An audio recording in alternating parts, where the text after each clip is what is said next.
নমস্কার বন্ধুরা, আজ আমি বানাবো মালপোয়া।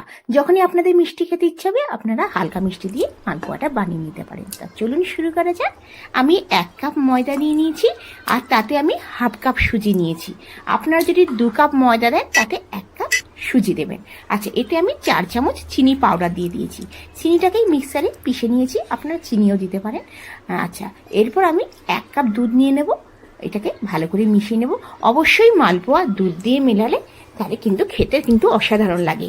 বাকি জল দিয়েও মেলাতে পারেন, কিন্তু ওইটা কি হবে, জল দিলে একটু পান সেটে লাগে, অত টেস্ট লাগে না। আচ্ছা, ভালো করে আমি মিশিয়ে দেবো। আর চিনিটা আমি 4 চামচ দিয়েছি। আপনারা একটু যদি বেশি মিষ্টি খান চিনিটা বেশি দিতে পারেন। আমি এটা রসে দেবো না, সিম্পল চিনি দিয়ে হালকা মিষ্টি আমি বানাবো। বেশি মিষ্টি খেতে ভালো লাগে না এটা। এছাড়া আপনারা বাকি মিষ্টি বেশি কম করলে আপনারা আপনাদের হিসাবে কম বেশি করতে পারবেন। দেখুন, ভালো করে এটাকে আমি মিশিয়ে নিয়েছি। আর আধা ঘন্টার জন্য আমি ঢাকা দিয়ে রেখে দিয়েছি। অবশ্যই আধা ঘন্টার জন্য রাখবেন। আর যদি আপনাদের কাছে হাতে সময় থাকে তাহলে 1 ঘন্টার জন্য রাখবেন, তাহলে আরও জিনিসটা ভালো হবে। আচ্ছা, আমি 1 চামচ দিয়ে দিয়েছি সোপ, মানে মৌরিটাকে আমি হালকা শুকনো কড়াইতে একটু ভেজে নিয়েছি। ভেজে আমি মৌরিটা হামনদিস্তাতে হালকা দারদারে একটু গুঁড়ো করে নিয়ে দিয়ে দিয়েছি। 1 চামচ মৌরি দিয়েছি। আর এতে আরেকটুখানি দুধ লাগবে, কারণ ব্যাটারটা রাখার পর কিন্তু ঘন হয়ে গেছে। ধরুন আরও হাফ কাপের মতন আমি দুধ দিলাম। টোটাল আমি 1.5 কাপের মতন দুধ দিলাম। দিয়ে ভালো করে 2 মিনিট ব্যাটারটাকে আমি মিশিয়ে নেব। এটা যত আপনারা মেশাবেন মালপোয়াগুলো লুচির মতন ফোলা ফোলা তৈরি হবে। দেখুন এমনি করে নেব। আচ্ছা, এবার আমি এর মধ্যে একটুখানি এলাচ, 2-3টে এলাচ আমি হামদিস্তাতে একটুখানি কুটে নিয়েছি। নিয়ে এবার এর মধ্যে আমি এলাচ গুঁড়ো দেব। আমি মোটামুটি 2 মিনিটের মতন এটাকে ফেটিয়ে নিয়েছি, তাহলে এটা খুব ভালো ফুলা ফুলা তৈরি হবে। আচ্ছা, এদিকে আমি এটাকে হয়ে গেছে। এদিকে আমি রিফাইন অয়েল দিয়ে দিয়েছি। তেলটা গরম হওয়ার পর গ্যাসের ফ্লেমটা মিডিয়াম করে দিয়েছি। আর দিয়ে আমি 1 হাতা দিয়ে দিলাম।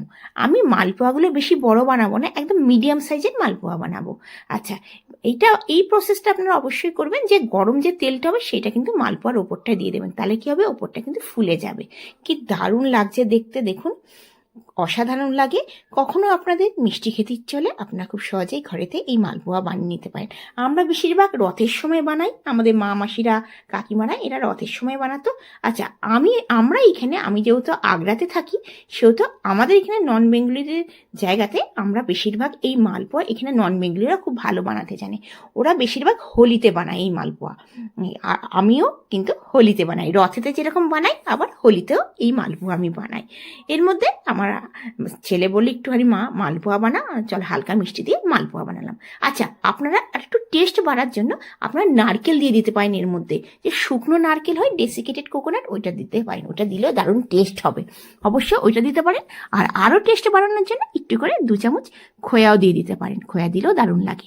আচ্ছা, আমি দেখুন মালপোয়াগুলোকে তুলে নিচ্ছি আর আমি 1 হাতা দিয়ে দিচ্ছি। খুব সহজে এটা তৈরি হয়ে যায়, কোনো ঝামেলা ছাড়াই। দেখুন আমি গরম তেলটা ওপরে দেওয়াতে মালপোয়াগুলো একদম ফুলে যাচ্ছে।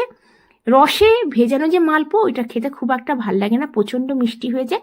আপনারা চাইলে চিনিটা কম করে দিয়ে 4 চামচের জায়গায় চিনি 2 চামচ করে দিয়ে আপনারা রসে ডোবাতে পারেন, সেটাও হয়। আমি রসে দেবো না বলে চিনিটা আমি 4 চামচ দিয়েছি। দেখুন কতখানি ফুলে গেছে। খুব সহজে আপনারা ঘরে এই মালপোয়া বানিয়ে নিতে পারেন। বিকালবেলা একটু হালকা মিষ্টি খেতে ইচ্ছে হলো কিংবা লোকজন এলে আপনারা এই মালপোয়াটা বানিয়ে দিতে পারেন। দেখুন আমি সব মালপোয়াগুলো ভেজে নিয়েছি আর একটু ঠান্ডা হয়ে গেছে। এবার আমি প্লেটে সাজিয়ে নেব। আপনাদের আজকে আমার ভিডিওটা কেমন লাগলো অবশ্যই জানাবেন। যদি ভালো লেগে থাকে অবশ্যই লাইক করবেন, অবশ্যই বন্ধু বান্ধবের কাছে শেয়ার করবেন আমার চ্যানেলটিকে। যদি এখনো পর্যন্ত আমার সাবস্ক্রাইব না করে থাকে তাহলে সাবস্ক্রাইব করার অনুরোধ রইল। আমি নতুন নতুন ভিডিও আপনাদের জন্য নিয়ে আসি, আপনারা কমেন্টসে জানাবেন ভালো হয়েছে কিনা। আমার ভিডিওটা আপনারা কোথা থেকে দেখছেন অবশ্যই জানালে আমার ভীষণ ভালো লাগবে। দেখুন ঝটপট একদম মালপোয়া তৈরি করে নিয়েছি খুব সহজেই। খুব নরম মালপোয়াগুলো হয়েছে। আপনারা অবশ্যই ভালো করে এটাকে ফেটিয়ে নেবেন, তাহলে মালপোয়াগুলো ভীষণ টেস্ট হবে। আচ্ছা, আপনারা ময়দার জায়গায় আটা দিয়েও বানাতে পারেন, মানে হাফ কাপ ময়দা হাফ কাপ আটা। দেখুন খুব সহজে আমি ঘরে তৈরি করে নিলাম মালপোয়া। আবার আসবো নতুন দিনে নতুন ভিডিও নিয়ে। আপনারা ভালো থাকবেন, সুস্থ থাকবেন এই কামনা করে আজকে ভিডিওটা শেষ করছি। ধন্যবাদ।